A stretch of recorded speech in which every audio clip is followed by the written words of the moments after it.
Sudden గా హాస్పిటల్లో admit అయినట్లయితే 4 లక్షలు 5 లక్షలు ఎంతైనా అవ్వచ్చు. మన ఫ్యామిలీలో మెంబర్స్ ఎవరినైనా 4 లక్షలు అడగగానే ఇప్పుడు బ్లడ్ టెస్ట్లకు కానీ మెడిసిన్ ఇవ్వడానికి కానీ ఏదైనా సరే రూల్స్ ఒప్పుకోవని చెప్తూ ఉంటారు కదా, ఎందుకు సార్ అలాగా?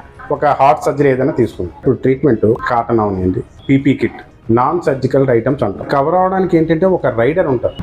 తెలుసుకోవాలంటే మరి ఆ రోజు నా సేల్స్ అనేది అవగొట్టదని ఆయుర్వేదిక్ కానీ హోమియోపతి కానీ ఇలా దీనికి వర్తిస్తాయండి. మరి ఆయుర్వేదం, యునాని, సిద్ధి, హోమియోపతి, నేచురోపతి మెంతిన సత్యనారాయణ గారు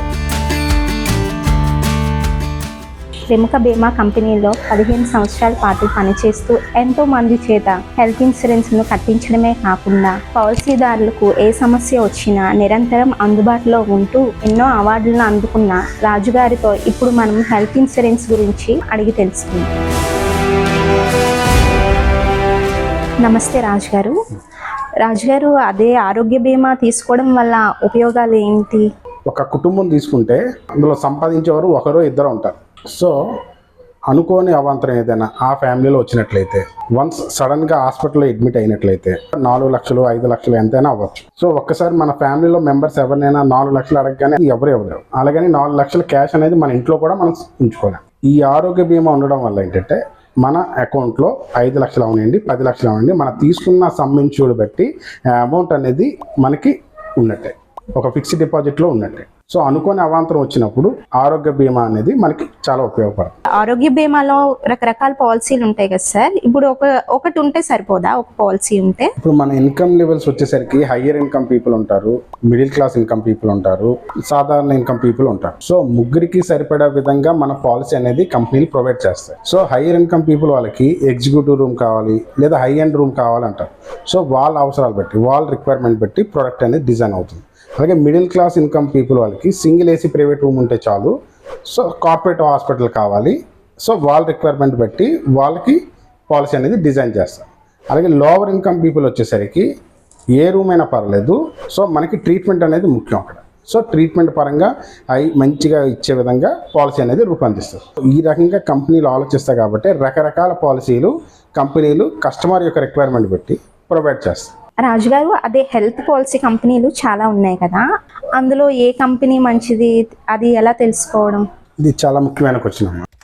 IRDA అనే ఒక బీమా నియంత్రణ సంస్థ గవర్నమెంట్ ఆఫ్ ఇండియా బాడీతో నడుస్తుంది. సో దాని అండర్లో 20కి పైగా కంపెనీలు ఉన్నాయి. సో ఎందులో తీసుకోవాలి ఏంటి, ఏ పాలసీ మంచిది, ఏ పాలసీ చెడ్డది అనేది చాలా మంది కన్ఫ్యూజ్ అవుతుంటారు. సో ఆ కన్ఫ్యూజన్ లేకుండా ఈ ఉన్న ఈ కంపెనీలో 2 రకాలుగా మనం విభజించుకోవచ్చు. ఒకటి general insurance company, 2 SAHI company. SAHI company అంటే stand alone health insurance company. So అవి హెల్త్ ప్రోడక్ట్నే ప్రమోట్ చేస్తాయి. అవి ఉదాహరణ తీసుకుంటే Care Health Insurance, Star Health Insurance, Manipal Cigna, Max Bupa, Aditya Birla, ఈ 5 కంపెనీలు ఉన్నాయి. సో వీటిలో మనం ఏ కంపెనీనైనా హెల్త్ ఇన్సూరెన్స్ తీసుకోవచ్చు. జనరల్ ఇన్సూరెన్స్లో కూడా తీసుకోవచ్చు. సో వీటికి వాటికి డిఫరెన్స్ ఏంటంటే, ఒకటి క్లెయిమ్ సెటిల్మెంట్ రేషియో. సో వీటితో కంపేర్ చేసుకుంటే సాహి కంపెనీలో మంచి క్లెయిమ్ సెటిల్మెంట్ ఉంటుంది. అలాగే ప్రొడక్ట్ ఫీచర్స్, ఎక్కువ ఫీచర్స్ ఉండేది సాహి కంపెనీలో ఉంటుంది.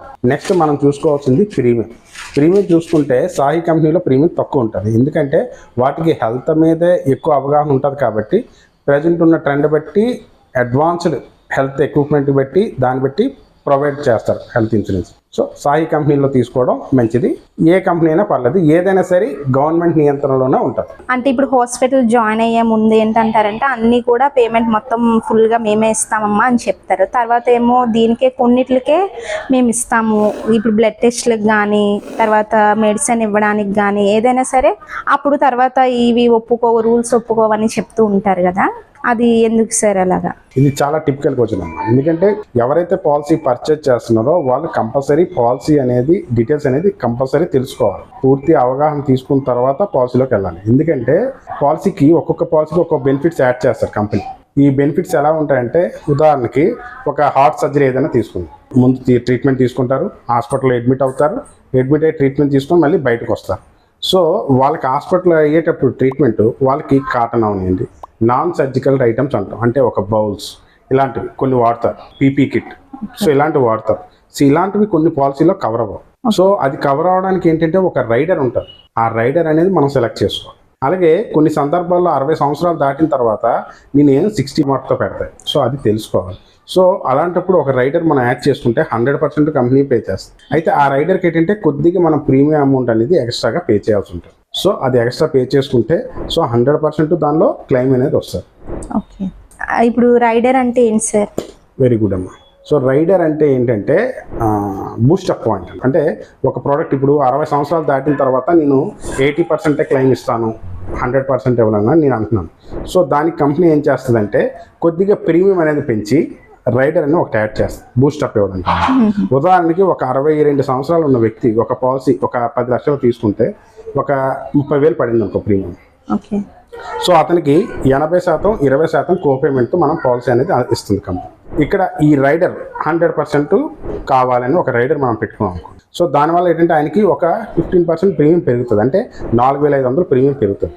ఓకే, సో ఆయనకి 34,500 ప్రీమియం పే చేశారు అనుకోండి. ఎక్స్ట్రా 100% క్లెయిమ్ అనేది ఆయనకి వచ్చేస్తుంది. అప్పుడు 100% వస్తుంది. ఓకే, సో ఇది ముఖ్యంగా వినియోగదారుడు తెలుసుకోవాలి.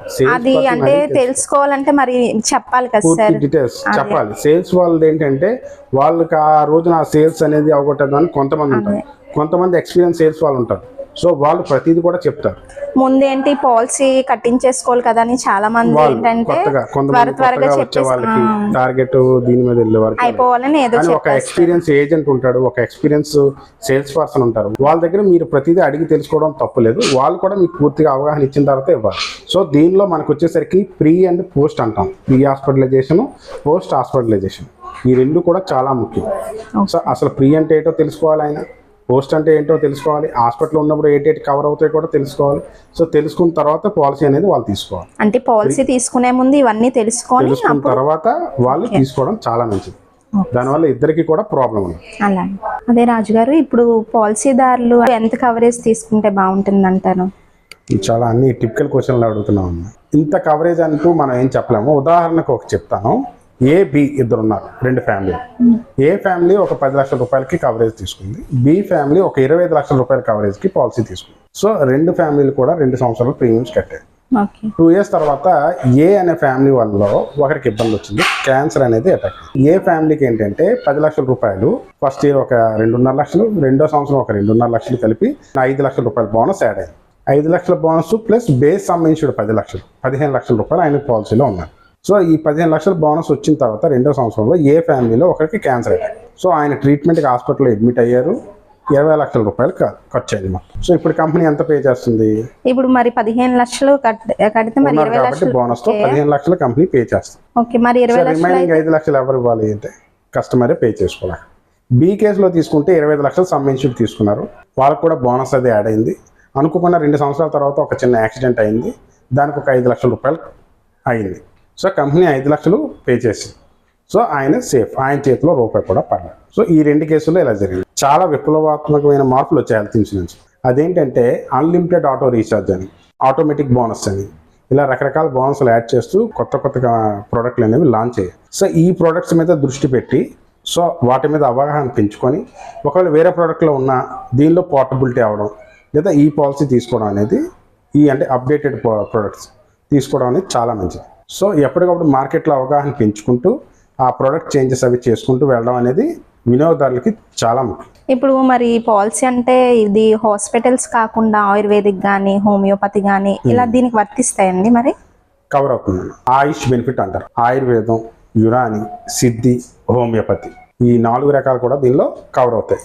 దీంతో పాటు కొన్ని కంపెనీలు నేచురోపతిని కూడా కవర్ చేస్తాయి. ఉదాహరణ తీసుకుంటే మన విజయవాడలో మెంతిని సత్యనారాయణ గారు నేచురోపతి అనేది చేస్తుంటారు. సో దాన్ని కూడా కంపెనీలు కవర్ చేస్తుంటాయి. ఆ నెట్వర్క్ హాస్పిటల్లో డైరెక్ట్గా క్యాష్లెస్ ట్రీట్మెంటే తీసుకోవచ్చు. అంటే కస్టమర్ రూపాయి కూడా పే చేయక్కర్లేదు, జస్ట్ హెల్త్ కార్డు తీసుకెళ్లి హాస్పిటల్లో సబ్మిట్ చేస్తే చాలు. అంటే హాస్పిటల్స్కే కాదు ఆయుర్వేదిక్ హోమియోపతి కూడా కవర్ చేస్తాం. ఓకే. సో దానిలో కూడా అడ్మిషన్ ఉంటుంది, ఓపీడీ ట్రీట్మెంట్ ఉంటుంది. సో 2 కూడా దానిలో కవర్ అవుతాయి. Okay sir. పాలసీ కింద ఏ హాస్పిటల్స్ కవర్ అవుతాయండి? అంటే కొన్ని హాస్పిటల్స్లో ఇన్సూరెన్స్ అవ్వదు అని చెప్తూ ఉంటారు కదా, అంటే ఇప్పుడు స్పెసిఫిక్గా ఈ హాస్పిటల్లో అవుతుంది అలా ఉంటాయా? 100 హాస్పిటల్స్ ఉన్నాయండి. 100 హాస్పిటల్తో టైప్ అవ్వదు. ఎందుకంటే ఆ కంపెనీ వాడు చూసేది ఏంటంటే ఎన్ని బెడ్స్ ఉన్నాయి, హాస్పిటల్ యొక్క స్టాండర్డ్ ఏంటి, సో ఆ స్టాండర్డ్కి మనకి మ్యాచ్ అవుతుందా లేదా ఇవి చూసుకుంటాం. సో అందువల్ల కొన్ని హాస్పిటల్తోనే టైఅప్ ఉంటాయి. దాన్ని క్యాష్లెస్ నెట్వర్క్ హాస్పిటల్స్ అంటాం. సో ఈ నెట్వర్క్ హాస్పిటల్స్లో వెళ్తే కస్టమర్కి రూపాయి కూడా పే చేయకుండా ట్రీట్మెంట్ అనేది జరుగుతుంది.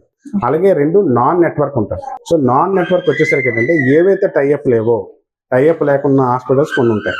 సో దాన్ని నాన్ నెట్వర్క్ అంటాం. అక్కడ కస్టమర్ వెళ్ళి పేమెంట్ చేసుకొని ట్రీట్మెంట్ చేయించుకొని వచ్చి బిల్లులు పెట్టారంటే ఆన్లైన్లో చేసుకోవచ్చు, లేదా ఆఫ్లైన్లో ఆఫీస్కి వచ్చాక సబ్మిట్ చేయొచ్చు. సో ఈ రకంగా చేసుకుంటే వాళ్ళకి నాన్ నెట్వర్క్ హాస్పిటల్లో జరుగుతుంది ఇదంతా. ఈ 2 రకాలుగా రియంబర్స్మెంట్ అనేది కంపెనీ పే చేస్తుంది. ఈ 2 రకాలుగా జరుగుతుంది. ఈ 2 కాకుండా సెప్టెంబర్ నుంచి మనకి కొత్తగా IRDA ఏదైతే బీమా నియంత్రణ సంస్థ ఉందో అది ఒక రూల్ తీసుకొచ్చింది, క్యాష్లెస్ ఎనీవేర్. ఈ క్యాష్లెస్ ఎనీవేర్ అనేది ఏంటంటే నువ్వు ఏ హాస్పిటల్కి వెళ్ళి అయితే అది ప్లానెడ్ సర్జరీ అయి ఉండాలి. అంటే ఒక 24 గంటలు 48 గంటలు టైం ఇవ్వాలి కంపెనీకి. సో హాస్పిటల్కి వెళ్ళి ఉదాహరణ ఒక క్యాటరాక్ట్ ఆపరేషన్ తీసుకున్నాను, అది నాకు నెట్వర్క్లో లేదు.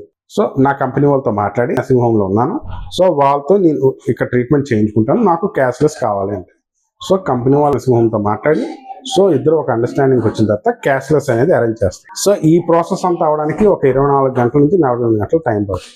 దీన్ని క్యాష్లెస్ ఎనీవేర్ అంటారు. ఇది రీసెంట్ గా మనకి అప్లికబుల్ అవుతుంది.